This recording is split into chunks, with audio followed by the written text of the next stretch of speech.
Salam hörmətli izləyicilər. 1951-ci ilin avqust ayında Fransanın cənubunda yerləşən Pont-Saint-Esprit kəndində çox maraqlı bir hadisə baş verir. Kəndin əhalisi dəli olmağa başlayır. 300 nəfər əhali dəli olmağa başlayır və insanlar qeyri-adi hərəkətlər etməyə başlayırlar. Məsələn, bir nəfər ikinci mərtəbəyə çıxaraq mən təyyarəyəm deyərək özünü yerə atır.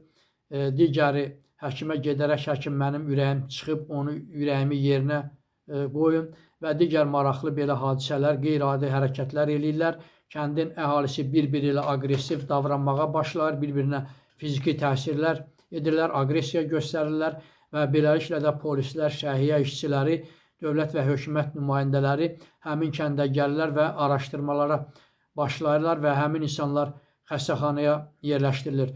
Araşdırmalardan sonra alimlər müəyyən eləyir ki, kəndin deməli çörək sexində təsadüfənmi ya bilərəkdənmi xəmirə zəhərli göbələk olan, LSD tərkibli göbələk olan maddə qatılıb, yəni bilməyərəkdən ya bilərəkdən, bu bəlkə də dəqiq məlum deyil və həmin LSD tərkibli olan göbələk isə insanların ağlını başından alıb onları dəli etməyə qədər gətirib çıxarmışdır və beləliklə də bu insanlardan 7-si dünyasını dəyişir, 50 nəfər isə demək olar ki, ömrün axırına qədər ruhi xəstə kimi müalicə alır və yerdə qalanları isə fiziki aktivlikdən əl çəkməli olurlar məcburi olaraq, yəni aktiv fəaliyyətlərini davam etdirə bilmirlər.